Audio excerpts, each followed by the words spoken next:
Everyone, welcome back to this channel. तो आज हम लोग करने वाले हैं इकोनॉमी और ये लेक्चर नंबर 24 है। इससे पहले हम लोग 23 लेक्चर्स इकोनॉमी के ऑलरेडी कवर कर चुके हैं। इन केस अगर आपने नहीं देखा है तो डिस्क्रिप्शन चेक कर लेना, आपको इकोनॉमी की प्लेलिस्ट का लिंक मिल जाएगा। साथ ही आप में से काफ़ी लोग जो मुझसे बुक रिकमेंडेशंस वगैरह पूछते हो, तो मैंने इस वीडियो के डिस्क्रिप्शन में ना बुक रिकमेंडेशन मेंशन कर दिया हर सब्जेक्ट के लिए, ठीक है?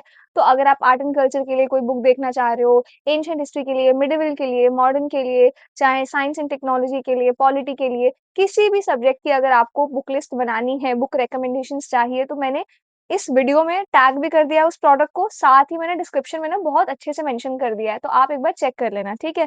लेकिन अगर आप में से किसी ने बुक लिस्ट अपनी ऑलरेडी पहले ही बनाई हुई है कि मुझे इन बुक्स को पढ़ के अपनी प्री की प्रिपरेशन करना है या मेंस के लिए प्रिपरेशन करना है, तो वो लोग प्लीज़ मत देखना, क्योंकि अगर एक बार आप लोग अपने रिसोर्सेज़ बना लेते हो ना, फिर उसके साथ छेड़छाड़ नहीं करना, ठीक है?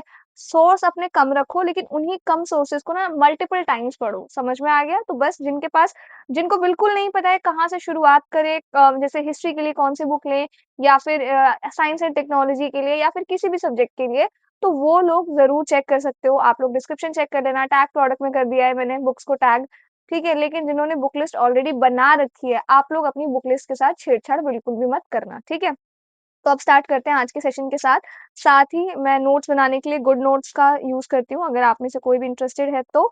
और आईपैड 10th जनरेशन पे मैं नोट्स बनाती हूँ, ये वीडियो वगैरह जो भी मुझे रिकॉर्ड करनी होती है, वो करती हूँ। तो अगर आपको इनमें से कुछ भी लेना है, तो मैंने सबको टैग भी कर दिया है, साथ ही मैंने डिस्क्रिप्शन में भी मेंशन कर दिया है, ठीक है? तो अब स्टार्ट करते हैं आज के सेशन के साथ। तो सबसे पहले तो आज हम लोग क्या-क्या करने वाले हैं? हम लोग आज करने वाले हैं employment, unemployment, employment, unemployment indicator बहुत इंपॉर्टेंट है और ये जो आज का सेशन है ना, ये काफ़ी इंपॉर्टेंट रहने वाला है, पता है क्यों? अगर आप लोग न्यूज़ फॉलो कर रहे हो, I am sure current affair वगैरह आप लोग पढ़ ही रहे होगे, तो अभी न्यू लेबर लॉज़ बहुत ज़्यादा चर्चे में था, तो वो हम लोग इसी वीडियो में कवर करेंगे और इसी वजह से ये जो टॉपिक है ना आपका एम्प्लॉयमेंट इतना ज़्यादा इंपॉर्टेंट हो जाता है आपके लिए, ठीक है? तो एम्प्लॉयमेंट हो गया, अनएम्प्लॉयमेंट हो गया, एम्प्लॉयमेंट और अनएम्प्लॉयमेंट इंडिकेटर हो गया, साथ ही आप में से अगर किसी ने यूपीएससी का एग्ज़ाम पहले भी दिया है, तो आई एम 100% श्योर कि आप लोगों ने ये फॉर्म भी ज़रूर भरा होगा ईपीएफओ का, तो इस बॉडी के बारे में भी समझेंगे। देन हम लोग centre for monitoring the Indian economy इसके बारे में भी समझेंगे। Then the international labour organisation इसके बारे में, then government initiative related to employment, employment के लिए बेसिकली गवर्नमेंट ने क्या-क्या स्टेप्स उठाए हैं वो, and then lastly types of business in economy, ये भी काफ़ी इंपॉर्टेंट है। और लास्ट में जैसा कि हम लोग करते हैं हाँ, प्रैक्टिस क्वेश्चंस इन सभी के ऊपर वो करेंगे, ठीक है? तो स्टार्ट करते हैं आज के सेशन के साथ। तो सबसे पहले समझते हैं कि एम्प्लॉयमेंट क्या होता है, ठीक है? तो एम्प्लॉयमेंट कहने का मतलब वो होता है कि अगर आप कोई भी इकोनॉमिक एक्टिविटी कर रहे हो, क्या कर रहे हो? कोई भी एक्टिविटी, किसी भी तरीके की एक्टिविटी, जिसके बदले आपको पैसे दिए जा रहे हैं, तो आप एम्प्लॉयड हो। तो वो चीज़ क्या कहलाती है? एम्प्लॉयमेंट कहलाती है, समझ में आ गया? तो अगर आप कोई भी काम कर रहे हो डे टू डे लाइफ में, उस काम के बदले आपको पैसे मिल रहे हैं, that means you are employed. Clear है ये चीज़? बहुत सिंपल डेफिनेशन थी। अब ये जो पैसे मिल रहे हैं ना, ये डिफरेंट डिफरेंट फॉर्म्स में मिल सकते हैं। जैसे कि अगर कोई जैसे कोडिंग कोई कर रहा है, कोई टीचर है या कोई किसी और फील्ड में है, तो उसको महीने के हिसाब से सैलरी मिलती है कि 1 महीने की सैलरी उसको मिल गई, 2 महीने की सैलरी उसको मिल गई, इस तरीके से।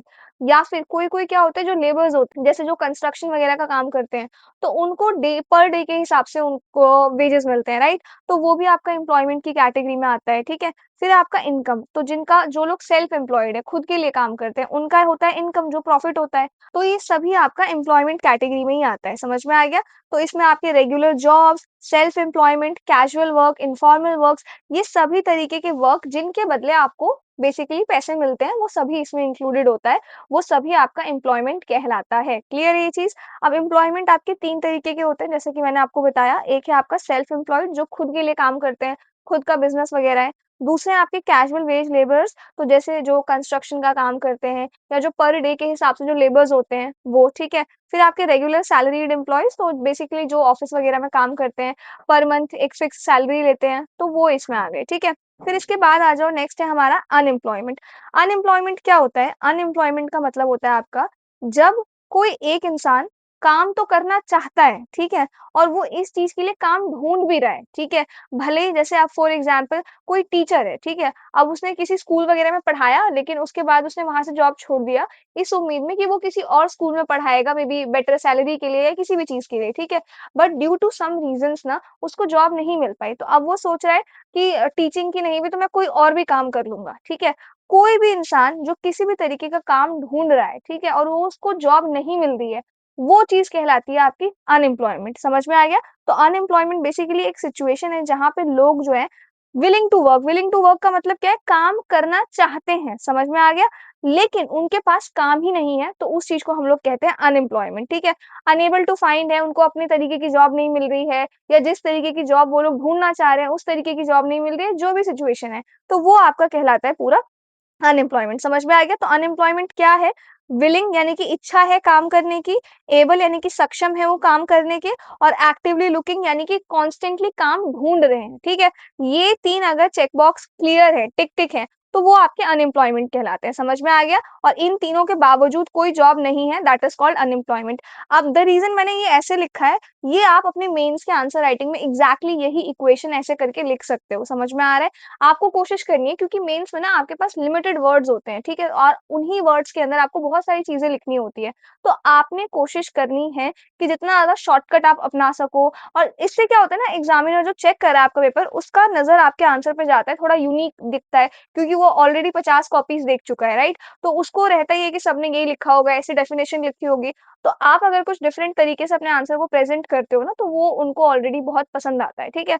तो ये चीज़ ध्यान रखना। नाउ अब एम्प्लॉयमेंट भी ना कई तरीके की हो सकती है। इसको पढ़ने से पहले ना आप खुद सोचो, जैसे एम्प्लॉयमेंट कैसे हो सकता है?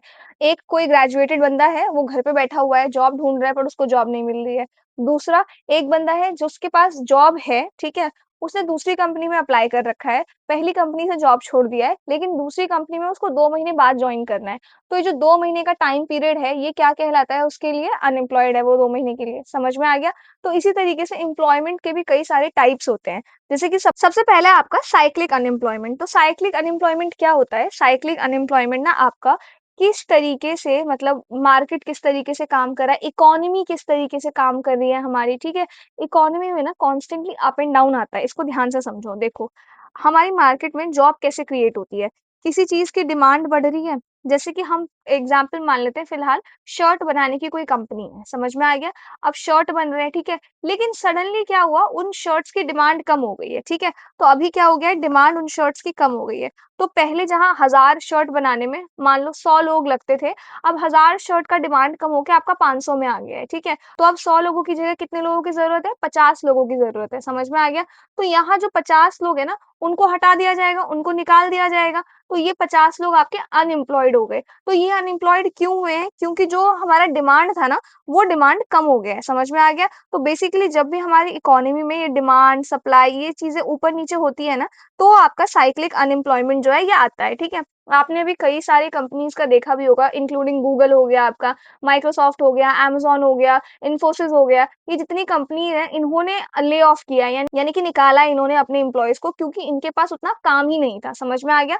तो ये ले ऑफ आया था, तो ये आपका साइक्लिक अनएम्प्लॉयमेंट कहलाता है, ध्यान रखना। तो बेसिकली जब आपका रिसेशन का टाइम चल रहा होता है ना, रिसेशन का मतलब है जब आपकी इकोनॉमी उतनी अच्छी काम नहीं कर रही है, जब ऐसे डाउन जा रहा है ग्राफ इकोनॉमी का, ठीक है? ऊपर जाता है तो अच्छी है, नीचे जा रहा है तो बेकार है। तो जब इकोनॉमी स्लो हो जाती है आपकी, रिसेशन का टाइम आता है, तो कंपनी के पास काम नहीं होता है, उतना डिमांड नहीं होता है, जिसकी वजह से कंपनी को अपना प्रोडक्शन जो है वो कम करना पड़ता है। अब प्रोडक्शन कम है तो यानी कि पहले जहाँ 100 लोग चाहिए थे किसी काम को करने के लिए, अब वहाँ पे कितने लोग चाहिए? सिर्फ़ और सिर्फ़ 50 लोग चाहिए उस काम को करने के लिए या 60 लोग, 70 लोग, लेकिन 100 से कम लोग। तो अब फॉर एग्ज़ाम्पल जैसे 60 लोग चाहिए, तो 40 लोगों को निकाल दिया जाएगा। तो ये जो आएगा ना, ये कंडीशन होता है आपका ले ऑफ का कंडीशन यानी कि काम ही नहीं है उतना जितना काम पहले होता था, जितना हमें पहले डिमांड थी उतनी डिमांड नहीं है, डिमांड के गिर जाने की वजह से हमें लोगों को निकालना पड़ रहा है। समझ में आ गया? तो वो आपका कहलाता है साइक्लिक अनएम्प्लॉयमेंट। तो ये अनएम्प्लॉयमेंट आपका कैसा रहता है देखो, जब आपकी इकोनॉमी ग्रो कर रही है तो ये एकदम ग्रो करेगा, ठीक है? जब इकोनॉमी रिसेशन का टाइम चल रहा है, इकोनॉमी पुअर चल रही है, डाउन जा रही है, तो ये भी डाउन जाएगा। तो ये आपका ऐसे यू टर्न जो है ना, ये ग्राफ इसका लेता रहता है, समझ में आ गया? तो ये आपका कहलाता है साइक्लिक अनएम्प्लॉयमेंट। इसके बाद आ जाओ सेकंड, सेकंड है हमारे पास फ्रिक्शनल अनएम्प्लॉयमेंट। तो फ्रिक्शनल अनएम्प्लॉयमेंट का एग्जांपल मैंने आपको थोड़ी देर पहले ही दिया था।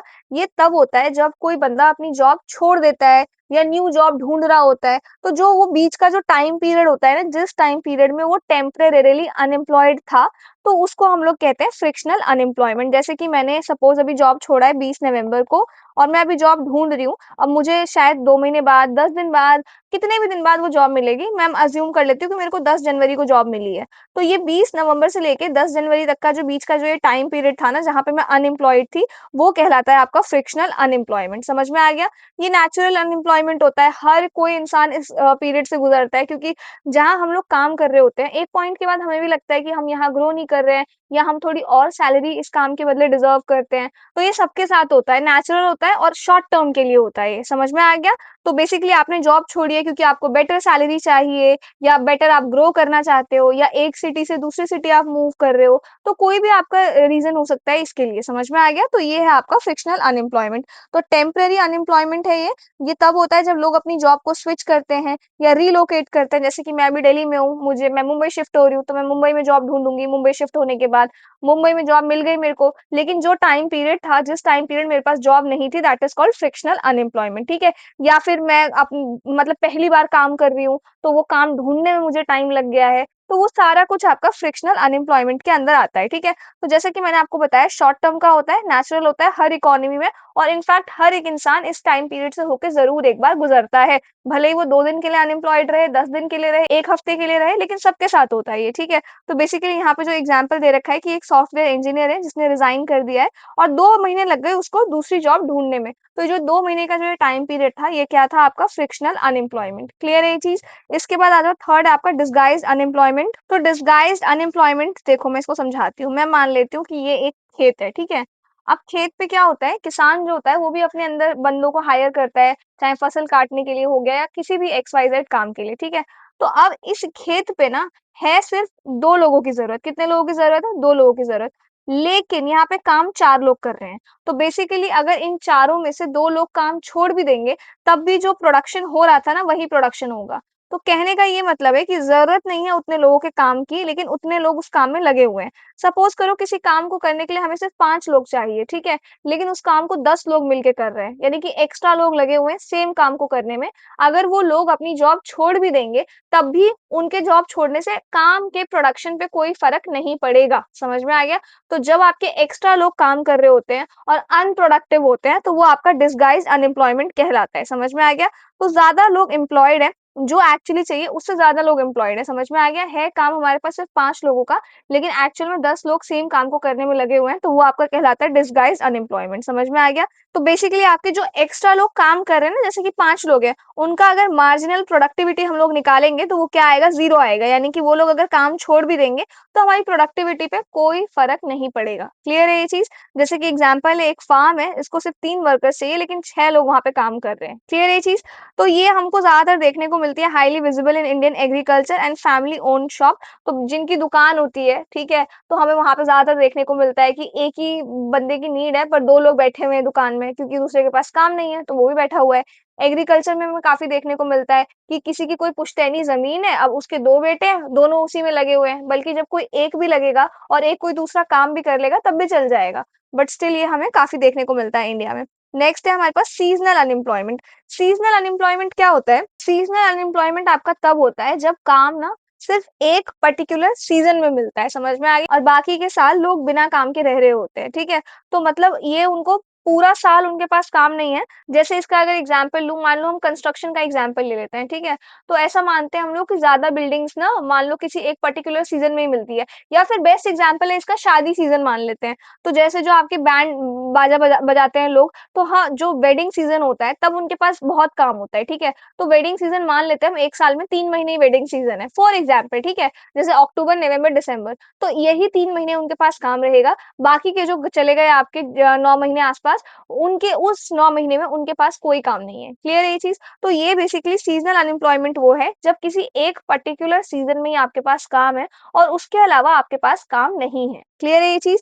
तो यही है आपका ये आपका ज़्यादातर एग्रीकल्चर में देखने को मिलता है हमको कि कोई एक पर्टिकुलर सीज़न है, हार्वेस्टिंग सीज़न, तब आपके पास काम है, बाकी टाइम आपके पास काम नहीं है।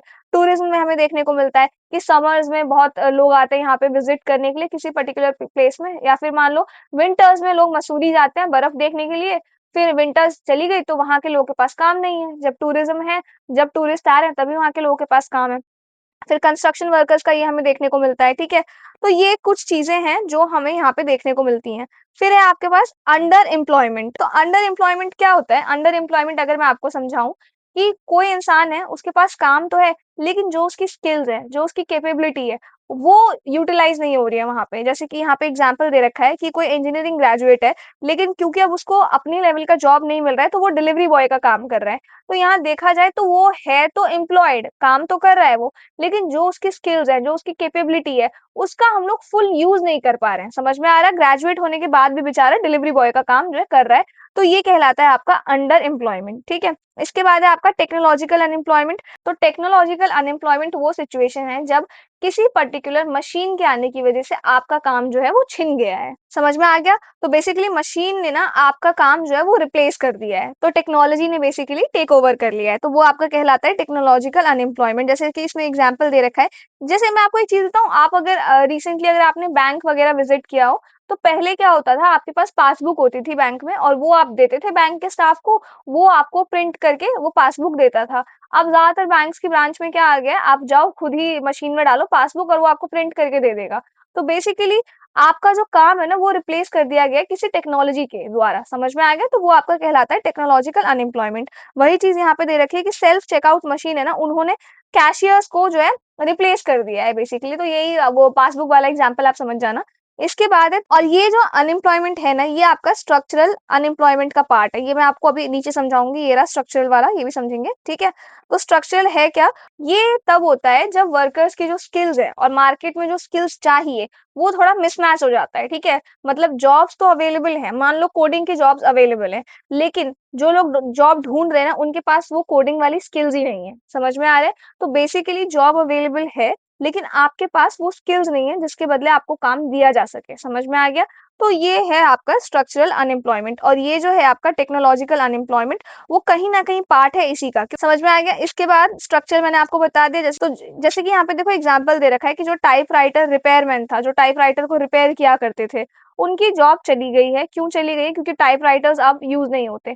तो अब यहाँ पे वो क्या कर सकते हैं, जैसे वो टाइपराइटर ठीक करते थे, अब वो अगर लैपटॉप्स वगैरह रिपेयर करना सीख जाएँ या कंप्यूटर्स वगैरह रिपेयर करना सीख जाएँ, तो जो उनकी स्किल्स है वो वापस से मतलब कुछ हो पाएगा उनका, अदरवाइज़ अभी उनकी स्किल्स काम की नहीं है, इस वजह से उनके पास जॉब नहीं है। समझ में आ गया?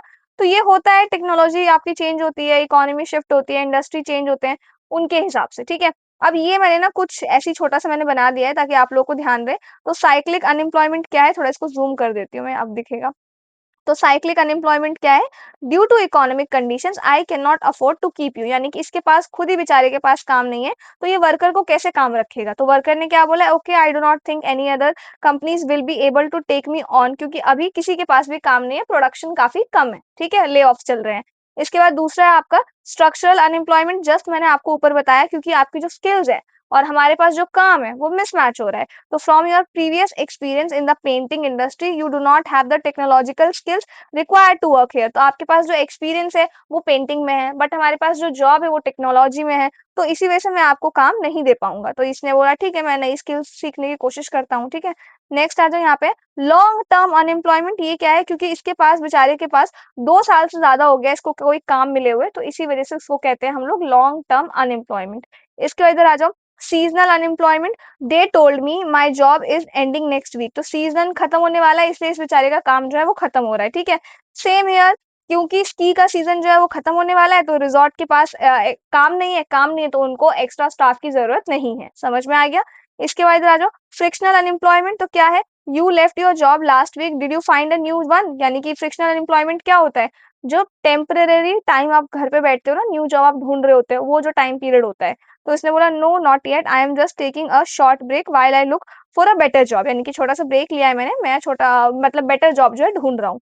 फिर आपका हार्ड कोर अनएम्प्लॉयमेंट क्या होता है? हार्ड कोर अनएम्प्लॉयमेंट तब है जब मान लो, देखो यहाँ पे क्या कह रहा है, sorry but your criminal record regarding drug abuse makes you unemployable for our business. तो इसका कोई ऐसा पास्ट रहा है जिसकी वजह से कंपनी जो है इसको जॉब नहीं दे रही है, जैसे क्रिमिनल कोई एक्टिविटी है, किसी चीज में इन्वॉल्व हुआ है, इस वजह से इसका पास्ट रिकॉर्ड देख के। क्लियर है ये चीज? तो ये आपका हार्ड कोर अनएम्प्लॉयमेंट है। आई होप आपको ये जो है समझ में आए होंगे। ये मैंने छोटा सा बना दिया है, आप अपनी तरफ से भी कुछ ऐसा बना सकते हो मेंस वगैरह में, सो दैट थोड़ा ब्यूटीफुल लगे, प्रेजेंटेबल लगे आपका आंसर। इसके बाद आ जाओ यहाँ पे, इसके बाद है आपका एम्प्लॉयमेंट अनएम्प्लॉयमेंट इंडिकेटर। तो बेसिकली ये जो भी इंडिकेटर्स है ना, ये बताते हैं कि हमारी जो इकोनॉमी है इसमें कितने लोग एम्प्लॉयड हैं, कितने अनएम्प्लॉयड हैं, और जो एम्प्लॉयड हैं तो वो किस तरीके की जॉब में ऑक्यूपाइड है, ठीक है। तो ये सारी चीजें, तो सबसे पहला है आपका वर्कर पॉपुलेशन रेशियो। ये रेशियो आपका बताता है कि हमारी जितनी पॉपुलेशन है, सपोज हमारी 1000 पॉपुलेशन है, 1000 लोग हैं हमारी पूरी इकोनॉमी में, ठीक है, और उसमें से आपके 400 लोग हैं जो काम कर रहे हैं, ठीक है। तो WPR कैसे निकलेगा आपका, जितने लोग काम कर रहे हैं डिवाइडेड बाय टोटल जो पॉपुलेशन है इनटू 100। समझ में आ गया। तो ये आपका कुछ 40% आ जाएगा। तो हमारी इकोनॉमी में 40% लोग जो है वो एम्प्लॉयड हैं, 40% लोग काम कर रहे हैं। समझ में आ गया। तो जितनी ज्यादा इसकी वैल्यू रहेगी, जितना हाई आपका WPR रहेगा, उतनी ज्यादा एम्प्लॉयमेंट है हमारी इकोनॉमी में, और जितना कम रहेगा यानी कि एम्प्लॉयमेंट अपॉर्चुनिटीज उतनी ज्यादा कम है हमारी इकोनॉमी में। समझ में आ गया। तो यही इसका फॉर्मूला है, workers divided by total population into 100। ये बेसिकली हमको बताता है परसेंटेज कि कितने लोग एम्प्लॉयड हैं हमारी इकोनॉमी में। समझ में आ गया, कितने लोग हैं जो पूरी पॉपुलेशन में काम कर रहे हैं एक्चुअली में, ठीक है। इसके बाद है आपका लेबर फोर्स पार्टिसिपेशन रेट। तो ये आपको बताता है कि कितने लोग आपके एम्प्लॉयड हैं प्लस आपके अनएम्प्लॉयड हैं। देखो ध्यान से सुनो, एक होता है आपका एम्प्लॉयड जो लोग काम कर रहे हैं, एक होता है आपका अनएम्प्लॉयड। तो अनएम्प्लॉयड वो लोग हैं जो एक्टिवली काम ढूंढ रहे हैं, समझ में आ रहा है, और उनको काम नहीं मिल रहा है। लेकिन एक तीसरे तरीके के भी लोग होते हैं जिनके पास ना तो काम है ना ही वो लोग काम ढूंढ रहे हैं। समझ में आ गया। तो वो लोग अनएम्प्लॉयड नहीं कहलाते हैं। क्लियर है ये चीज। जैसे इसका मैं अगर आपको बेस्ट एग्जांपल दूं तो जो जैसे हाउसवाइफ जो होती हैं, वो एक्चुअली में घर का काम वगैरह करती हैं, लेकिन टेक्निकली देखा जाए तो वो अनएम्प्लॉयड नहीं है, राइट, क्योंकि वो बाहर जाके काम नहीं ढूंढ रही है, ठीक है। वो मतलब घर में ही वो बिजी है, तो वो बाहर जाके काम नहीं ढूंढ रही है। क्लियर है ये चीज। तो ये एक तरीके का काम है हाउसवाइफ का आपका कह लो, जो अनएम्प्लॉयमेंट के अंदर नहीं आएगा। या फिर ऐसा कोई भी काम जो भले ही कोई इंसान काम नहीं कर रहा है, ठीक है, लेकिन वो एक्टिवली काम ढूंढ भी नहीं रहा है, तो वो आपका अनएम्प्लॉयमेंट के अंदर नहीं आता है, ठीक है। तो क्या बोला मैंने आपको, ये जो है ना लेबर फोर्स पार्टिसिपेशन रेट, ये मुझे बताता है कि जो लोग काम कर रहे हैं या जो लोग एक्टिवली काम ढूंढ रहे हैं उन लोगों के बारे में। समझ में आ गया। तो ये बेसिकली वो है। तो ये निकालते कैसे हैं, तो सबसे पहले तो आपका लेबर फोर्स क्या होता है, जितने आपके एम्प्लॉयड हैं प्लस अनएम्प्लॉयड लोग जो काम ढूंढ रहे हैं डिवाइडेड बाय टोटल पॉपुलेशन। तो जैसे ऊपर वाला ही एग्जांपल लेते हैं 1000 लोगों वाला, तो टोटल 1000 पॉपुलेशन है हमारे पास, 400 लोग जो है इसमें काम कर रहे हैं, और 200 लोग जो है एक्टिवली आपका काम ढूंढ रहे हैं। तो लेबर फोर्स इसमें क्या आ जाएगा, ये 600 आ जाएगा, 400 प्लस 200 डिवाइडेड बाय 1000 इंटू 100। तो ये आपका आ जाएगा लेबर फोर्स पार्टिसिपेशन रेट। समझ में आ गया। तो बेसिकली ये जो निकालते हैं हम लोग, इसलिए निकालते हैं ये पता करने के लिए कि कितने लोग हैं जो हमारी मार्केट में कंटिन्यूअसली मतलब पार्टिसिपेट कर रहे हैं, चाहे काम कर रहे हैं चाहे काम ढूंढने की इच्छा है उनके अंदर। समझ में आ गया। तो कौन कौन लोग इकोनॉमी में एक्टिवली पार्टिसिपेट कर रहे हैं, मतलब वर्किंग है प्लस जॉब ढूंढ रहे हैं, उसका ये वो बताता है, रेशियो बताता है। क्लियर है ये चीज। इसके बाद है आपका अनएम्प्लॉयमेंट रेट। तो अनएम्प्लॉयमेंट रेट नाम से पता लग रहा है जो लोग अनएम्प्लॉयड है। तो ये कैसे निकलता है, देखो, एक तो है आपका unemployed divided by labour force. देखो 1000 लोग हैं, 1000 लोग में से मैं मान लेती हूँ कि 400 लोग आपके ऐसे हैं जो अनएम्प्लॉयड हैं, ठीक है। और आपके लेबर फोर्स क्या होते हैं, जो लोग एम्प्लॉयड हैं प्लस जो लोग अनएम्प्लॉयड हैं। तो अनएम्प्लॉयड कितने हैं आपके 400, और एम्प्लॉयड में मान लेती हूँ 200। तो ये आपका आ जाएगा लेबर फोर्स। समझ में आ गया। तो ये कैसे निकालूंगी मैं, 400 यहाँ पे आ जाएगा, अनएम्प्लॉयड लोग है, और लेबर फोर्स कितना आ जाएगा यहाँ पे 600 इंटू 100। समझ में आ गया। तो ये आपका होता है अनएम्प्लॉयमेंट रेट। बेसिकली कितने लोग हैं हमारी इकोनॉमी में जो अनएम्प्लॉयड हैं, जो लोग चाह रहे हैं जॉब ढूंढने का पर उनके पास जॉब नहीं है। क्लियर है ये चीज। इसके बाद है आपका नेक्स्ट लेबर फोर्स। ये मैंने आपको बता ही दिया, एम्प्लॉयड लोग प्लस अनएम्प्लॉयड लोग जो हो टोटल मिला के इनका वो कहलाते हैं लेबर फोर्स। समझ में आ गया। तो या तो जो लोग एम्प्लॉयड है या तो अनएम्प्लॉयड है और काम कंटिन्यूअसली आपका ढूंढ रहे हैं। समझ में आ गया। तो इसमें कितने तरीके के लोग आए, पहले आए एम्प्लॉयड और दूसरे आए आपके अनएम्प्लॉयड पर्सन, जो लोग एक्टिवली काम ढूंढ रहे हैं। क्लियर है ये चीज। इसमें एल्डरली लोग जो 60 प्लस वाले लोग हैं उनको इंक्लूड नहीं किया जाता, 15 से नीचे वाले चिल्ड्रंस को इंक्लूड नहीं किया जाता, स्टूडेंट्स को इंक्लूड नहीं किया जाता, होम मेकर्स जो हाउस वाइफ्स होती हैं उनको इंक्लूड नहीं किया जाता, और डिस्करेज्ड वर्कर्स इनको भी इंक्लूड नहीं किया जाता है। क्लियर है ये चीज। डिस्करेज वर्कर्स आपके ऐसे लोग होते हैं जो एक टाइम पे काफी जॉब ढूंढ रहे थे पर उनको जॉब नहीं मिली, या बार बार रिजेक्शन मिल गया, उतनी अपॉर्चुनिटीज नहीं मिली, तो अब उन्होंने जॉब ढूंढना ही बंद कर दिया है, ना वो जॉब कर रहे हैं ना वो जॉब ढूंढने की इच्छा रखते हैं। अब समझ में आ गया। तो ये डिस्करेज वर्कर्स होते हैं आपके। इसके बाद है आपका पीरियोडिक लेबर फोर्स सर्वे। अब इसको ध्यान से समझो एक चीज, हमारे पास एक बॉडी है जिसका नाम है NSO। इसका जिक्र आप लोगों ने GDP वाला जब मैंने आप लोगों को कराया था ना, उसमें मैंने बताया था एनएसओ के बारे में। तो एनएसओ है आपका, जो ये वाला जो सर्वे है आपका, पीरियोडिक लेबर फोर्स सर्वे, ये सर्वे कंडक्ट करता है, ठीक है?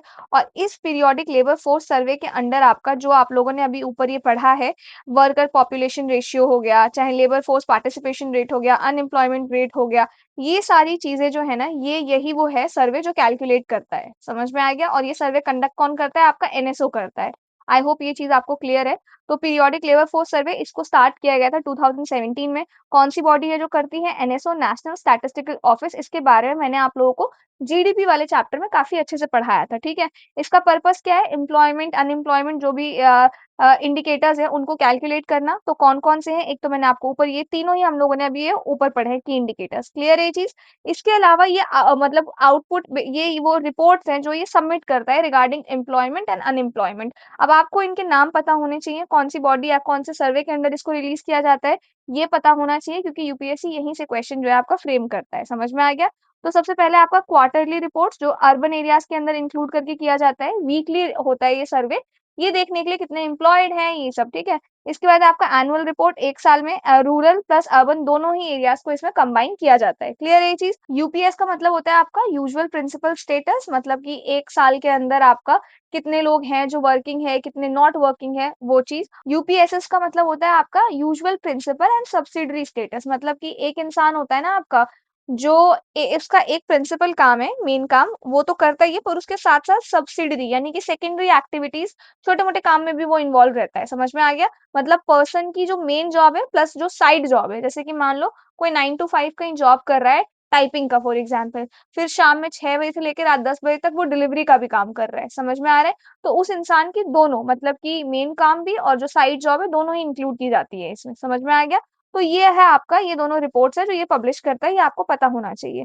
इसके बाद आ जाओ नेशनल स्टैटिस्टिकल ऑफिस। देखो इसके बारे में मैंने आपको जीडीपी वाले लेक्चर में काफी अच्छे से समझाया था। ये जो है आपका किस मिनिस्ट्री के अंदर आता है? Ministry of statistic and program implementation. ये आपका क्वेश्चन 1-2 बार बन भी चुका है यूपीएससी में इसके रिगार्डिंग।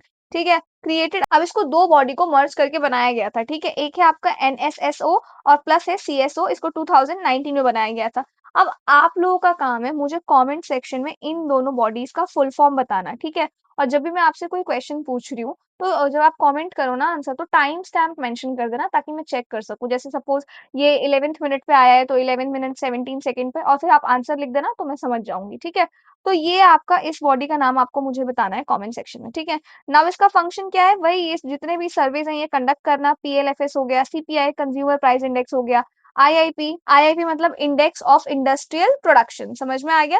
तो बेसिकली ये इंडेक्स आपको बताता है कि इंडिया का जो इंडस्ट्रियल सेक्टर है ना, वो कितना प्रोड्यूस कर रहा है, कैसा है, बस यही सारी चीजें, ठीक है? तो ये है इसका काम। फिर आपका नेशनल सैंपल सर्वे कलेक्ट करना, और जो हमारा डेटा होता है ना रिगार्डिंग एम्प्लॉयमेंट, अनएम्प्लॉयमेंट, वो डेटा, वो जो अकाउंट होता है ना, वो प्रिपेयर करने का काम भी इसी का है। समझ में आ गया? बेसिकली ये सारे ही आपके एम्प्लॉयमेंट, अनएम्प्लॉयमेंट के अंदर जितने भी सर्वेज होते हैं वो कंडक्ट कर रहा है, तो ये ऑब्वियसली वो अकाउंट मैनेज करने का भी काम इसी का होगा, ठीक है? इसके बाद आ जाओ यहाँ पे एनुअल सर्वे ऑफ इंडस्ट्रीज, ये भी आपका एनएसओ ही करता है। ये क्या करता है? जो भी आपकी रजिस्टर्ड कंपनीज है ना, फैक्ट्रीज एक्ट 1948 के अंदर जितनी भी आपकी कंपनीज, फैक्ट्रीज इस एक्ट के अंदर रजिस्टर्ड हैं, उनकी परफॉर्मेंस के बारे में ये बताता है। समझ में आ गया? तो जैसे कि आपके ऑर्गेनाइज्ड मैन्युफैक्चरिंग सेक्टर का डेटा हो गया, फैक्ट्री एम्प्लॉयमेंट, वेजेस, कितनी सैलरी वगैरह दे रही है वो फैक्ट्री, प्रोडक्शन कितना कर रही है, क्या एसेट है, क्या प्रॉफिटेड है, क्या लॉसेस हैं इस कंपनी के, ये सारी चीजें कैलकुलेट करना इसका काम होता है इस सर्वे का। समझ में आ गया? तो वही है इंडस्ट्रियल परफॉर्मेंस इंडिकेटर्स, कैसा एम्प्लॉयमेंट है, wages, output, GVA, fix capital, ये सारी चीजें। समझ में आ गया? जीवीए, जीवीए का मतलब क्या है आपका? ग्रॉस वैल्यू एडेड, मतलब कि किसी सेक्टर या किसी इंडस्ट्री ने इकोनॉमी को कितना वैल्यू प्रोवाइड किया है, कितना वैल्यू एडिशन हमारी इकोनॉमी में वो कंपनी कर रही है। समझ में आ गया? सब कुछ, तो वो आपका जीवीए आ जाता है। तो बेसिकली कंपनी के बारे में सारी चीजें जो है ये असेस करता है, ठीक है? ये एनुअली निकाला जाता है, और ये इंडिया में ना इंडस्ट्रीज की हेल्थ, इंडस्ट्रीज के बारे में जानने के लिए ये सर्वे जो है किया जाता है। तो ये बहुत ही ज्यादा कॉम्प्रिहेंसिव इंडस्ट्रियल सर्वे है। क्लियर है ये चीज? जो कॉम्प्रिहेंसिव का मतलब है आपका सारी चीजें आपको एक ही सर्वे में पता लग जाती है रिगार्डिंग दैट इंडस्ट्री। क्लियर है? इसके बाद आ जाओ यहाँ पे लेबर ब्यूरो। लेबर ब्यूरो तो मैंने आपको आई थिंक ऊपर भी समझाया है ना, लेबर फोर्स समझाया था, सॉरी। तो लेबर ब्यूरो आपका ministry of labour and employment के अंदर आता है। इसका हेडक्वार्टर कहाँ पे? चंडीगढ़ एंड शिमला में है। ये भी बन चुका है क्वेश्चन, तो आपको पता होना चाहिए। इसके फंक्शंस क्या है? तो अगर आप लोगों ने सीपीआई वाला लेक्चर सुना है ध्यान से, जब मैंने आपको कंज्यूमर प्राइस इंडेक्स के बारे में बताया था, वहां भी हम लोगों ने पढ़ा था 4 तरीके का आपका सीपीआई होता है, कंज्यूमर प्राइस इंडेक्स, राइट? उसमें से एक आपका लेबर ब्यूरो है जो कैलकुलेट करता है। कौन सा करता है वो? तो कंपाइल करता है consumer price index for industrial worker, ये वाला है जो आपका लेबर ब्यूरो निकालता है। इसके अलावा कंडक्ट करता है एम्प्लॉयमेंट अनएम्प्लॉयमेंट सर्वेज और labour statistics, wage rate indices. तो ये सारी चीजें जो है काम निकालना किसका काम है? लेबर ब्यूरो का। क्लियर है? अच्छा, अब ये जो लेबर ब्यूरो है ना, ये इसी के साथ-साथ ये सारी चीज़ें तो करता ही है, इसके साथ-साथ एक सर्वे भी है जो करता है, जिसका नाम है AQEES, ठीक है? तो ये all India quarterly establishment based employment survey है। इस सर्वे को भी कौन करता है? आपका लेबर ब्यूरो करता है, ठीक है? इधर देखो इसके बारे में। तो ये किसके द्वारा किया जाता है? लेबर ब्यूरो के द्वारा किया जाता है। इसका पर्पस क्या है? पर्पस ये है, जो आपके फॉर्मल सेक्टर्स होते हैं, फॉर्मल कंपनीज होती है, उनमें कितने लोग जॉब कर रहे हैं, उनके एम्प्लॉयमेंट ट्रेंड्स क्या है, और ये 9 सेक्टर्स को कवर करता है। कौन-कौन से 9 सेक्टर्स हैं? मैन्युफैक्चरिंग हो गया, कंस्ट्रक्शन हो गया, ट्रेड हो गया, ट्रांसपोर्ट हो गया, education, health, accommodation and restaurant हो गया आपका, आईटी और बीपीओ की जो कंपनीज होती हैं, फिर फाइनेंशियल सर्विसेज वाली जो कंपनी होती हैं। तो ये वो 9 सेक्टर्स हैं जो ये कवर करता है, ठीक है? नाउ अब ये इम्पोर्टेंट इसलिए है क्योंकि ये जो है ना, हमें फॉर्मल जो सेक्टर है ना हमारे इंडिया में, ये 9 पिलर्स हैं हमारे फॉर्मल सेक्टर्स के, उनकी हेल्थ के बारे में बताता है। उनका मतलब पूरा हमें पिक्चर बता देता है कि ये सीन है इस सेक्टर में, ये सिनेरियो है, इतना एम्प्लॉयमेंट को लेके ये है, मैन्युफैक्चरिंग को लेके ये है, एजुकेशन को लेके ये है, ये सारी चीजें समझ में आ गया। और ये मतलब कितनी उसमें आता है, तो ये क्वार्टरली जो है ये चीज रिलीज की जाती है, समझ में आ गया। इसके बाद इधर आ जाओ, नेक्स्ट बहुत इंपॉर्टेंट ऑर्गेनाइजेशन है ये, the employment provident fund organization, EPFO, ठीक है? तो आप में से किसी ने अगर यूपीएससी का एग्जाम पहले भी दिया है, तो आई एम डेफिनेटली श्योर कि आप लोगों में से काफी लोगों ने ईपीएफओ का भी भरा होगा, ईपीएफओ का भी एग्जाम जो है दिया होगा, तो काफी लोगों को इसके बारे में पता होगा। तो ईपीएफओ की अगर बात करें ना, तो जैसे आप में से काफी लोगों के पेरेंट्स होंगे जिनका पीएफ कटता होगा, प्रोविडेंट फंड अमाउंट। तो इसमें होता क्या है ना, जैसे कि मैं आपको एग्जाम्पल देती हूँ। एक एम्प्लॉयर है, मेरा जो बॉस है वो, और यहाँ पे है एक एम्प्लॉय, समझ में आ गया, यानी कि मैं, ठीक है? तो अब होता क्या है ना, आपकी सैलरी में से कुछ परसेंटेज, जैसे कि मैं मान लेती हूँ 1000 रुपए, तो मेरी सैलरी में से 1000 रुपए कटता है, और वो 1000 रुपए कट के पीएफ अकाउंट में जाता है, ठीक है?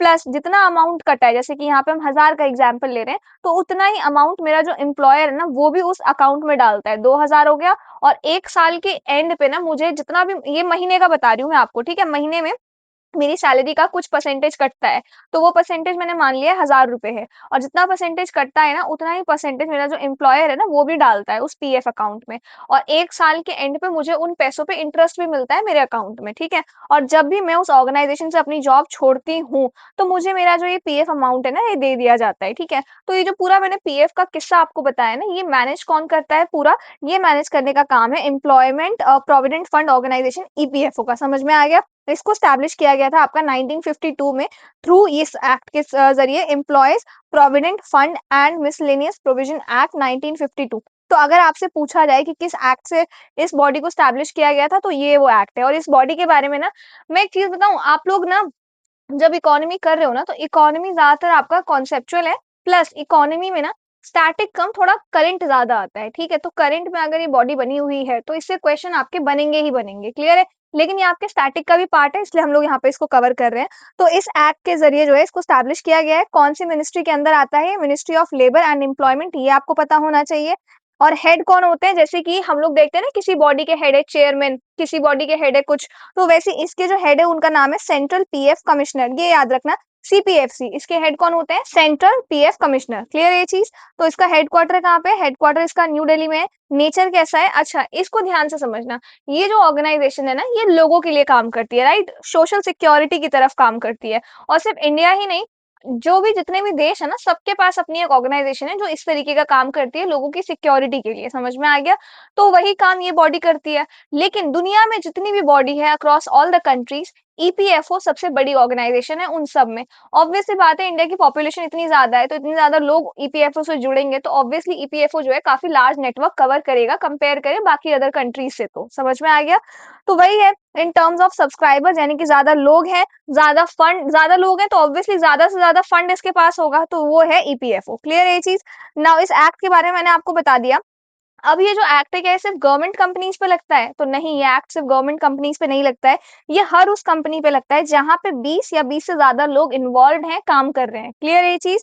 और ये आपका स्मॉलर कंपनीज में भी लग सकता है। अगर वो कंपनी जैसे कि 20 से कम मैं मान लेती हूँ 10 ही लोग हैं जो काम कर रहे हैं, तो ये जो है ना उन 10 लोगों मतलब वो कंपनी का जो ओनर है ना वो चाहता है कि मेरी ज जितने भी स्टाफ है ना उनको पीएफ मिलना चाहिए, तो वो इन 10 लोगों पे भी वैलिड होगा। क्लियर है ये चीज़? तो ये चीज़ ध्यान रखना। इसके बाद इधर आ जाओ, ये क्या-क्या कवर करता है? एक तो आपका प्रोविडेंट फंड जिसका एग्ज़ाम्पल मैंने आपको बताया, ठीक है? दूसरा आपका पेंशन स्कीम, तो आपको पता है जैसे कुछ-कुछ ऐसी जॉब्स हैं अभी भी जहाँ पे पेंशन अमाउंट दिया जाता है, या फिर जैसे आपके वो लोग नहीं होते 60 ईयर्स से प्लस जो सीनियर सिटीज़न्स होते हैं, उनको गवर्नमेंट पेंशन देती है, या फिर जो आपके स्पेशली एबल्ड लोग होते हैं, उनको गवर्नमेंट कुछ-कुछ स्कीम्स के ज़रिए कुछ-कुछ फंड जो है प्रोवाइड करती है। तो ये उनको भी जो है कवर करता है ईपीएफओ, वो सारे ही फंड्स आपके ईपीएफओ के अंदर मैनेज होते हैं, ठीक है? फिर आपका डिपॉजिट लिंक्ड इंश्योरेंस इसको भी कवर करता है। डिपॉजिट लिंक्ड इंश्योरेंस क्या होता है? जैसे कि मान लो मेरी फैमिली में मैं कमा रही हूँ, मुझे पीएफ अमाउंट मिलता है, ठीक है? लेकिन मैं उस जॉब में हूँ और तभी मेरी डेथ हो गई है। तो मैंने जिसको भी नॉमिनी बनाया होगा ना, चाहे मेरे फादर को, मदर को, सिस्टर को, ब्रदर को, किसी को भी मैंने बनाया होगा, तो उनको वो अमाउंट जो है इंश्योरेंस का मिल जाएगा। समझ में आ गया? तो ये है आपका डिपॉजिट लिंक्ड इंश्योरेंस। इसके बाद आ जाओ स्कीम एडमिनिस्टर्ड बाय ईपीएफओ, ये भी इंपॉर्टेंट है। तो ये जो ईपीएफओ है ना, ये 2 स्कीम्स को मॉनिटर करता है। पहला है आपका एम्प्लॉयी प्रोविडेंट फंड ईपीएफ, और दूसरा है आपका एम्प्लॉयी पेंशन स्कीम। तो सबसे पहले ना आपका एम्प्लॉयी प्रोविडेंट फंड के बारे में समझते हैं। तो एम्प्लॉयी प्रोविडेंट फंड बेसिकली है क्या? जैसा कि मैंने आपको बताया, 1000 वाला एग्जांपल मैंने आपको लिया था, ठीक है?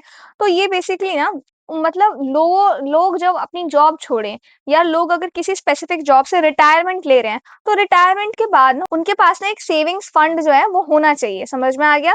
तो वो आपका कहलाता है ईपीएफ। अब मैंने आपको बताया था ये कैसे होता है, एम्प्लॉय एम्प्लॉयर दोनों ही पैसा जमा करते हैं, लॉन्ग टर्म सेविंग्स अकाउंट होता है। तो बस जब भी आप जॉब छोड़ रहे हो या रिटायरमेंट ले रहे हो, तो आप उस फंड को विड्रॉ कर सकते हो। समझ में आ गया? तो ये चीज ध्यान रखना। रिटायरमेंट सेविंग स्कीम्स है ये। कॉन्ट्रीब्यूट, अच्छा, आप कॉन्ट्रीब्यूट कैसे होता है इसमें? अब जो मैंने आपको 1000 रुपए बताए थे वो कैसे निकले? तो जो भी एम्प्लॉय मतलब जो एम्प्लॉय है उसकी जो भी सैलरी होती है ना, उसका 12% जो है वो पीएफ अकाउंट में जाता है। समझ में आ गया? जैसे किसी की अगर सैलरी 25,000 है, उसका अगर मैं 12% अगर मैं निकालूँगी तो कितना आ जाएगा? ये ऐसे 3,000, ठीक है? तो ये याद रखना, जिसकी सैलरी 25,000 होगी उसका 3,000 जो है ना पीएफ में चला जाएगा। तो उसको इन हैंड सैलरी कितनी मिलेगी? 22,000 मिलेगी। समझ में आ गया? तो ये याद रखना, एम्प्लॉयी की तरफ से 12% जाता है, तो एम्प्लॉयर जो है ना, एम्प्लॉयर के अकाउंट से भी 12% ही जाएगा, लेकिन 12% का जो स्प्लिट रहता है ना, वो कुछ इस तरीके से रहता है। इसमें 8.33% आपका ईपीएस यानी कि एम्प्लॉय पेंशन स्कीम, जिसके बारे में नीचे पढ़ेंगे, उसमें जाता है, और बाकी जितना बच गया 3.67 वो आपका ईपीएफ में चला जाता है। समझ में आ गया? तो बेसिकली 3,000 अगर आपके पीएफ में जा रहे हैं, तो 3,000 आपका एम्प्लॉयर भी देगा। इस तरीके से ध्यान रख लो, ठीक है? ज़्यादा कंफ्यूज मत होना। बस ये याद रखना, जो एम्प्लॉयर 12% देता है ना, उसमें से 8.33 ईपीएस में जाता है और बाकी बचा हुआ ईपीएफ में, ठीक है? नाउ अब हाँ, 1 साल के एंड पे जो इनके अकाउंट में पैसा है, उसपे कितना इंटरेस्ट मिलेगा, ये सब ईपीएफओ है जो डिसाइड करता है एनुअली कितना जाना चाहिए, ये वो, ठीक है? इसके बाद है आपका एम्प्लॉयज पेंशन स्कीम 1995। तो ये एक पेंशन स्कीम है जो आपको रिटायरमेंट के बाद लाइफ टाइम मंथली आपको पेंशन देती है, ठीक है? यानी कि जब आपकी जॉब खत्म हो गई है उसके बाद भी आपको हर मंथ जो है पैसा मिलता जाएगा इस स्कीम के अंडर। समझ में आ गया? तो वही है, provide monthly pension after 58 years. Employer contribution जो है 8.33 रहता है, जो भी यहाँ पे मैंने आपको बताया था कि ये 8.33 है जो ईपीएस में जाता है, तो वो अमाउंट आपको मिलेगा। और एम्प्लॉय की तरफ से 0 कंट्रीब्यूशन है उसकी जॉब के बाद, एम्प्लॉय को कुछ नहीं देना। समझ में आ गया? और गवर्नमेंट भी है जो इसमें कंट्रीब्यूट करती है, कितना? 1.16%। समझ में आ गया? तो ये चीज़ ध्यान रखना। इसके बाद इधर आ जाओ, तो ईपीएफ जो है ना, ये मैंडेटरी है जो उस कंपनी के लिए जिसमें 20 या 20 से ज़्यादा लोग काम कर रहे हैं, चाहे आपका कॉन्ट्रैक्चुअल लेबर्स हो, चाहे आपका टेम्परेरी स्टाफ हो, हर उसमें, ठीक है? दूसरी बात, ये आपका हर ऑर्गेनाइज़ सेक्टर पे एप्लीकेबल है, जहाँ पर भी 15,000 पर मंथ की सैलरी जो है, basic plus DA, basic salary आपका प्लस डियरनेस अलाउंस जो मिलता है वो मिला के अगर आपको 15,000 सैलरी मिल रही है, तो आप पीएफ लेने के लायक हो, आपकी सैलरी से पीएफ डिडक्ट होना चाहिए। समझ में आ गया? नाउ सुप्रीम कोर्ट के जजमेंट के अकॉर्डिंग ना, जो आपके कैजुअल वर्कर्स होते हैं ना, उनको भी ईपीएफ मिलना चाहिए। तो कैजुअल वर्कर्स आपके वो वर्कर्स होते हैं जो टेम्पररी या शॉर्ट टर्म पीरियड के लिए काम करते हैं। उनकी जो जॉब होती है वो रेगुलर नहीं होती, सिर्फ कुछ दिनों के लिए काम होता है और जितने दिनों का काम होता है उतने दिनों का उनको पैसा मिलता है। तो कैजुअल वर्कर्स को भी पीएफ जो है वो मिलना चाहिए, ऐसा सुप्रीम कोर्ट का जजमेंट है, ठीक है। तो अगर आपसे ऐसे एमसीक्यू में बनता है कि कैजुअल वर्कर्स इसके लिए एप्लीकेबल है या नहीं, तो आपको आंसर पता होना चाहिए, बिल्कुल है, ठीक है। इसके बाद है आपका स्ट्रक्चर ऑफ ईपीएफओ। अब ये समझते हैं। तो ईपीएफओ की जो गवर्निंग बॉडी है, मतलब ईपीएफओ तो ऑर्गेनाइजेशन का नाम हो गया, अब उस बॉडी को चलाने का काम कौन करती है? Central board of trustees. ये नाम ध्यान रखना, समझ में आ गया। नाउ इसके चेयरमैन कौन है? Union labour minister. Union labour minister जो होते हैं वो इसके चेयरमैन होते हैं। और वाइस चेयरमैन कौन होते हैं? Minister of state for labour. यानी कि जो आपके यूजुअली जो मिनिस्टर होते हैं या स्टेट मिनिस्टर होते हैं या जो हायर ऑफिशियल होते हैं, वो इसके वाइस चेयरमैन होते हैं, ठीक है। फिर इसके बाद मेंबर्स की बात करते हैं। तो एक तो सेंटर है, गवर्नमेंट ऑफ इंडिया के रिप्रेजेंटेटिव्स होते हैं, स्टेट्स के और यूनियन टेरिटरीज के होते हैं, एम्प्लॉयर्स ऑब्वियसली जहां मैं काम कर रही हूँ बॉस, वो भी इसका मेंबर है। और एम्प्लॉय अगर मेरी सैलरी से कट रहा है पैसा तो मैं भी इसकी मेंबर हूँ, ठीक है। इसका रोल क्या है? पीएफ इंटरेस्ट रेट डिसाइड करना, जो अमाउंट एक साल में पूरा कटा है मेरा मेरे बैंक अकाउंट में है, उसमें कितना इंटरेस्ट रेट मुझे मिलना चाहिए, वो डिसाइड करते हैं ये। इसके बाद पीएफ के रिगार्डिंग जो भी एक्ट आने चाहिए, किस तरीके से उनको इम्प्लीमेंट करना है, उस चीज पे ये लोग पूरा एडवाइस करते हैं। फिर जो भी इन्वेस्टमेंट होते हैं उन चीजों को लेकर डिस्कशन करना, स्टेप्स लेना, वो काम है इनका, ठीक है। इसके बाद इधर आ जाओ स्टैट्यूटरी पावर्स। अब इनके पास कुछ पावर्स भी हैं, जैसे कि मैनेज एंड रेगुलेट करते हैं पीएफ कंट्रीब्यूशन, इंश्योर करते हैं कि जो ईपीएफ एक्ट है उसका कंप्लायंस हर एक फैक्ट्री करे इंडिया में। इसके बाद adjudicate disputes related to PF, यानी कि पीएफ रिलेटेड जो भी डिस्प्यूट्स होते हैं उनको सॉल्व करने का भी काम है इनका, ठीक है। इसके बाद सेटल करते हैं क्लेम्स, जैसे पीएफ विड्रॉल को लेके कोई टेंशन है, पेंशन को लेके, इंश्योरेंस को लेके, इन सभी चीजों को लेके किसी भी तरीके की कोई भी दिक्कत आ रही है तो वो क्लेम्स, मतलब वो चीजें सॉल्व करने का काम भी इनका है। मेंटेन करना यूएएन, यूनिवर्सल अकाउंट नंबर, ये जरूरी होता है अगर आपको अपना पीएफ अकाउंट खुलवाना है तो, ठीक है। ये यूजुअली एम्प्लॉयर ही है जो खोल देते हैं आपके पीएफ अकाउंट, ठीक है। फिर आपका ट्रैक करना employ contribution even after job change, यानी कि अगर मैंने एक जगह से दूसरी जगह जॉब को चेंज किया है, सैलरी मेरा चेंज हुआ है, तो यूजुअली मेरा एक बार जो पीएफ अकाउंट क्रिएट हो गया है ना, और मैं दूसरी जगह जा रही हूँ, तो कोशिश ये रहती है कि उसी अकाउंट में मेरा पैसा कट के जो आएगा, समझ में आ गया। तो वो कंट्रीब्यूशन, मतलब अब जॉब चेंज हुई है, सैलरी हाई या लो हुई है, उसके अकॉर्डिंग आ रहा है पैसा, नहीं आ रहा है, वो चीजें, ठीक है। इसके बाद इंपॉर्टेंट टर्म्स, अच्छा यूएएन मैंने आपको बता दिया, यूनिवर्सल अकाउंट नंबर एक यूनिक नंबर होता है जो कि मेरे पीएफ अकाउंट से लिंक होता है, हेल्प करता है पोर्टेबिलिटी में, मतलब जब मैं जॉब स्विच कर रही हूँ, अब ऐसा ना हो कि मैंने एक जगह जहाँ पे वो अकाउंट खुलवाया था, अब मेरा एम्प्लॉयर मुझे वो अकाउंट डिटेल्स शेयर नहीं कर रहा है, तो मेरे पास अगर यूएएन नंबर है और मैंने जहाँ नई जगह जॉब पकड़ी है, तो मेरा वो अकाउंट जो है वापस वहां से लिंक हो जाएगा अगर मेरे पास यूएएन नंबर है तो, ठीक है।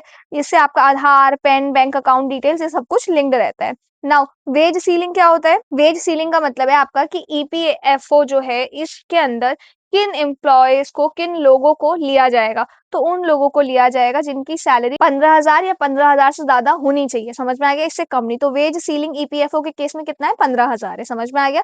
तभी आपको पीएफ कवर जो है वो प्रोवाइड किया जाएगा। आई थिंक वेज सीलिंग हमने टर्म यहाँ भी कहीं देखा था, ये रहा जो यहाँ पे गवर्नमेंट कंट्रीब्यूट कितना करती है? 1.16% अप टू वेज सीलिंग, समझ में आएगा। जितना भी आपका 15,000 या ऊपर से सैलरी रहेगी उसके हिसाब से 1.16% गवर्नमेंट कंट्रीब्यूट करेगी, समझ में आ गया। इसके बाद इधर आ जाओ। इसके बाद है आपका एग्जेम्प्टेड एस्टैब्लिशमेंट, यानी कि ये जो ईपीएफओ वाला सीन है ना कि पीएफ कटना चाहिए वर्कर्स का, ये कुछ जगहों पे नहीं भी है। एग्जेम्प्ट यानी कि छूट दे रखी है, जैसे कि कुछ आपके ऐसे फर्म्स हैं जिनका अपना कुछ पीएफ ट्रस्ट होता है, तो वो लोग अपना पीएफ ट्रस्ट हैंडल करते हैं। कुछ ऐसी बड़ी बड़ी प्राइवेट कंपनीज होती हैं, तो उन लोगों का अपना, जैसे गूगल का मैं आपको एग्जाम्पल देती हूँ, उनका ना अपना सीन रहता है कि उनके एम्प्लॉयज जब आपके क्या कहते हैं रिटायरमेंट लेते हैं या काफी टाइम के बाद जॉब छोड़ते हैं, तो उनको अपनी तरफ से कुछ अमाउंट गूगल जो प्रोवाइड करता है, तो वो आपका जो ईपीएफओ के स्टैंडर्ड्स है ना उसको एकदम मैच करते हैं, ठीक है। दूसरा आपका मस्ट प्रोवाइड बेनिफिट इक्वल और बेटर देन ईपीएफओ, वही बात है। या तो कुछ जो बड़ी बड़ी ऑर्गेनाइजेशन है जैसे गूगल का ही मैंने आपको बताया, वो आपको इतनी अच्छी फैसिलिटीज प्रोवाइड करते हैं, इवन जब आप उनकी जॉब छोड़ भी देते हो तो आपको ईपीएफओ के द्वारा जो भी रूल्स हैं एंड पीएफ वगैरह उसकी नीड आपको नहीं रहती है, उतनी सर्विसेज गूगल आपको ऑलरेडी प्रोवाइड कर देता है, ठीक है। इसके बाद आ जाओ, नेक्स्ट ऑर्गेनाइजेशन है हमारे पास centre for monitoring the Indian economy. अब ये आपकी एक प्राइवेट इंडिपेंडेंट बॉडी है, जो इंडिया की जो इकोनॉमी है, उससे रिलेटेड डेटा, एनालिसिस, रिसर्च वगैरह जो है ये प्रोवाइड करती है। गवर्नमेंट से इसका कोई डायरेक्ट कनेक्शन नहीं होता है, इसीलिए इसका जो डेटा है ना, वो independent and non governmental data जो है वो माना जाता है। समझ में आ गया? तो ये एक आपकी प्राइवेट है, इंडिपेंडेंट इकोनॉमिक थिंक टैंक है। ये याद रखना, ये वर्ड, ये जो कीवर्ड है ना, यही आपको मेंस में लिखने हैं और यही आपको प्रीलिम्स में इसी से ऐसे ही क्वेश्चन बनते हैं, ठीक है? ये आपका 1976 में एस्टैब्लिश किया गया था। कहाँ पे बेस्ड है ये? मुंबई, इंडिया में बेस्ड है ये। नाउ ये जो है ये जाना जाता है high quality economic and business databases के लिए, सर्वे के लिए, रिसर्च के लिए। तो बेसिकली ये आपका गवर्नमेंट बॉडी नहीं है, प्राइवेट बॉडी ही है जो इंडिया की इकोनॉमी को स्टडी करता है। समझ में आ गया? सर्वेस करते हैं, डेटाबेसेस वगैरह, बिजनेस वगैरह को लेके मैनेज करते हैं। समझ में आ गया? इसके बाद है एम्प्लॉयमेंट आउटलुक रिपोर्ट। ये रिपोर्ट पब्लिश कौन करता है? पब्लिश्ड बाय सीएमआईई, यही बॉडी है जो इसको पब्लिश करती है। ये याद रखना है, किसी भी साल का पेपर उठा के देख लो आप लोग, यूपीएससी का ये ट्रेंड रहा है कि वो रिपोर्ट रिलेटेड क्वेश्चन पूछती ही पूछती है कि ये रिपोर्ट किस बॉडी ने रिलीज की है, ये किस बॉडी ने रिलीज की है। इस वजह से आपको इसके बारे में पता होना चाहिए। नाउ ये जो रिपोर्ट है ये क्या प्रोवाइड करती है? एक एनालिसिस प्रोवाइड करती है एम्प्लॉयमेंट सिचुएशन को लेके इंडिया में, इंक्लूडिंग जो ट्रेंड है एम्प्लॉयमेंट ग्रोथ, मतलब कि किस सेक्टर में ज्यादा लोग एम्प्लॉयड है, किस सेक्टर की ग्रोथ हो रही है, इस चीज को लेके। समझ में आ गया? कहाँ पे ज्यादा जॉब्स जो है वो क्रिएट हो रहे हैं, फ्यूचर में किस तरीके का प्रोजेक्शन रहने वाला है, कौन सी जॉब, मतलब कौन सी फील्ड में जॉब अपॉर्चुनिटीज और ज्यादा क्रिएट होंगी। समझ में आ गया? तो इस चीज को लेके है ये रिपोर्ट। आई होप आपको ये समझ में आया हो, क्योंकि बहुत ज्यादा इंपॉर्टेंट है, क्योंकि रिपोर्ट रिलेटेड क्वेश्चन यूपीएससी पूछता ही पूछता है, ठीक है? इसके बाद है आपका the international labour organization. Very very important, जब भी हम एम्प्लॉयमेंट की बात कर रहे हैं तो आपको आईएलओ के बारे में पता होना चाहिए। ये एक आपकी स्पेशलाइज एजेंसी है, किसकी? यूनाइटेड नेशन की है, जो कि आपके लेबर इशू, देखो इसको समझने से पहले एक चीज समझो, ये हमारा इंडिया है, ठीक है? अब यहाँ पे इंडिया में जो भी लेबर्स हैं, लेबर राइट है, एम्प्लॉयमेंट, अनएम्प्लॉयमेंट, उन सब चीज़ों को लेके बात चल रही है, ठीक है? अब यहीं पे एक बगल में दूसरी कंट्री है, बी कंट्री मान लेते हैं इसको हम। यहाँ पे भी लोग काम कर रहे हैं, सब कुछ कर रहे हैं, लेकिन ये कंट्री अपने आप को कहती तो है कि हम एक डेमोक्रेटिक कंट्री हैं, लेकिन ये उस तरीके से अपने यहाँ लेबर्स को उतने राइट प्रोवाइड नहीं करती है, उतनी अपॉर्चुनिटीज़ वगैरह प्रोवाइड नहीं करती है, ठीक है? तो अब ये लोग किसके पास जाएँगे, राइट? तो इसी वजह से एक इंटरनेशनल लेवल पे भी एक बॉडी बनी हुई है जिसका नाम है आईएलओ। ये क्या करती है? ये दुनिया भर में आपके जितने देश है ना, वहां पर लेबर्स को लेके क्या सिचुएशन है, किस तरीके के लेबर राइट्स होने चाहिए, तो ये ना एक स्टैंडर्ड सेट कर देते हैं कि आपको इतनी सैलरीज प्रोवाइड करनी है, ये करना है, वो करना है। और होता क्या है ना, जैसे मैं इंडिया की बात करती हूँ, अगर इंडिया इनके नियम कानून को फॉलो नहीं करता है, तो जैसे इंडिया में बड़े बड़े देश के कोई प्रेसिडेंट आएंगे, कोई आएंगे किसी भी काम के लिए, विजिट के लिए या किसी मीटिंग के लिए, तो वो देखेंगे अरे आईएलओ ने जो नॉर्म सेट किए हैं वो तो इंडियंस फॉलो ही नहीं करते हैं, तो इंडिया की रेप्यूटेशन गिर जाएगी। समझ में आ गया? तो इस वजह से आईएलओ के नॉर्म्स फॉलो करना हर एक कंट्री के लिए इंपॉर्टेंट हो जाता है, अदरवाइज इंटरनेशनल लेवल पे ग्लोबली उनकी जो इमेज है ना वो उतनी अच्छी नहीं रहती है, ठीक है? नाउ तो जैसे मैंने आपको बताया, स्पेशलाइज्ड एजेंसी है, जो भी लेबर इश्यूज हैं उनको लेके स्टैंडर्ड सेट करना, सोशल प्रोटेक्शन को लेके स्टैंडर्ड वगैरह सेट करने का काम इसी बॉडी का है, ठीक है? इसको स्टैब्लिश किया गया था आपका 1990 में as a part of treaty of Versailles. तो बेसिकली वर्ल्ड वॉर वन के बाद ये ट्रीटी साइन हुई थी और इसके तहत इसको जो है स्टैब्लिश किया गया। और ये जो बॉडी है ना, ये आपकी first United Nation specialised agency बन गई थी 1946 में। समझ में आ गया? ये ध्यान रखना। इसका हेडक्वार्टर कहाँ पे है? जिनीवा, स्विट्जरलैंड में है। ये कई बार क्वेश्चन बन चुका है, इस वजह से आपको पता होना चाहिए। अब इसके कुछ यूनिक फीचर्स हैं। क्या यूनिक फीचर्स है? जैसे कि सबसे पहला है आपका ट्रिपेटाइट स्ट्रक्चर। तो ये क्या है? ये आईएलओ की सबसे खास और वर्ल्ड वाइड यूनिक चीज है। इसका मतलब होता है आपका थ्री पार्टीज, ठीक है? तो आईएलओ के डिसीजन जो है ना, सिर्फ गवर्नमेंट नहीं लेती है, बल्कि तीन स्टेक होल्डर्स मिलकर डिसीजन लेते हैं, ठीक है? सबसे पहले आपके गवर्नमेंट जो रिप्रेजेंटेटिव्स होते हैं वो लेते हैं, दूसरे आपके एम्प्लॉयर्स जो नौकरी देते हैं, और तीसरे आपके वर्कर। समझ में आ गई? तो ये तीनों ही आईएलओ का जो डिसीजन मेकिंग प्रोसेस होता है, पॉलिसी मेकिंग होता है, उन तीनों उसमें इन तीनों का ही योगदान जो है रहता है। समझ में आ गया? और आईएलओ ही ऐसी ऑर्गेनाइजेशन है जिसमें ये स्ट्रक्चर जो है वो फॉलो होता है। तो आपको ये बात पता होनी चाहिए। समझ में आ गया? तो ये सारे ही जो भी रिप्रेजेंटेटिव्स है ना, वो पार्टिसिपेट करते हैं सारे डिसीजन मेकिंग में। समझ में आ गया? तो हमको ना तीनों का ही जो पक्ष है ना वो जानने को मिलता है, गवर्नमेंट क्या सोचती है, एम्प्लॉयर्स क्या सोचते हैं किसी पर्टिकुलर चीज को लेके, और वर्कर्स क्या सोचते हैं। तो तीनों का ही अलग अलग पर्सपेक्टिव, नजरिया हमें देखने को मिलता है। देन मेन ऑब्जेक्टिव क्या है आईएलओ के? Obviously right, promote right at work, जिसका जो अधिकार है, हक है, उसको वो मिलना चाहिए। Encourage decent employment opportunity, enhance social protection, strengthen dialogue on work related issues. तो ये सारी चीजें, ठीक है? Then core mandate. अब आईएलओ का जो फोकस है ना, कोर मैंडेट का मतलब है फोकस कहाँ है आईएलओ का। तो सबसे पहली चीज़ तो labour standards, employment generation, working condition, elimination of forced labour and child labour, इस चीज़ को हटाने पे, इक्वालिटी प्रमोट करना वर्क प्लेस पे। तो ये सारी चीज़ें हैं आईएलओ का फोकस, ठीक है। मेजर फंक्शन क्या है, तो फॉर्मुलेट करता है इंटरनेशनल लेबर स्टैंडर्ड्स बनाता है ये, ठीक है। प्रोवाइड करता है technical assistance to member state, जो भी उसके मेंबर्स हैं उनको अगर अपने कंट्री में किसी भी चीज़ को इम्प्लीमेंट करने में कोई दिक्कत हो रही है तो उस चीज़ को लेके हेल्प प्रोवाइड करना। देन कंडक्ट करना रिसर्च, पब्लिश करना रिपोर्ट, जैसे कि world employment and social outlook report, ये कौन पब्लिश करता है, आईएलओ पब्लिश करता है, ये आपको पता होना चाहिए। प्रमोट करना social dialogue between government worker and employer, समझ में आ गया। तो ये काम कुछ हैं आपके आईएलओ के, ये आपको पता होने चाहिए। और सबसे मेन चीज़ है ये कुछ की रिपोर्ट्स हैं जो ये आईएलओ पब्लिश करता है। अगर आप मुझसे पूछोगे दी अगर हमें इनमें से सब कुछ अगर पढ़ना हुआ तो हमें क्या पढ़ना चाहिए, तो मैं बोलूंगी अगर ये भी आप स्किप कर दोगे ना चल जाएगा, क्योंकि उतना आप कॉमन सेंस से कर लोगे। आईएलओ लेबर ऑर्गेनाइजेशन है, यूनाइटेड नेशन की स्पेशलाइज्ड एजेंसी है, ये आपको पता है। इसके अलावा आप कॉमन सेंस लगा लोगे और कर लोगे, लेकिन ये अगर आपको नहीं पता हुए तो इसमें कॉमन सेंस नहीं लग पाएगा, समझ में आ गया।